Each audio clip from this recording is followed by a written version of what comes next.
Sobrang ganda.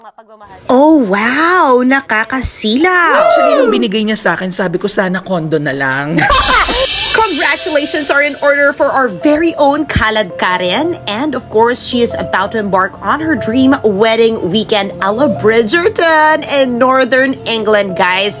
And the Frances Libina lang naman ang gagawa ng kanyang dream wedding gown. And of course, the tux of Luke. Thank you so much for sharing with us your love story and keep inspiring. Unan kong mas mahalin yung sarili ko.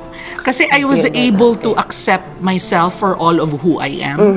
Lahat ng flaws ko, lahat ng mga pagkukulang ko. And of course, may good side din yon, yung mga best things about yourself, na siya mismo tanggap niya kung sino ko, bakit hindi ko tanggapin yung sarili ko. Magbigay inspirasyon sa mga members ng LGBTQIA+ community na love wins at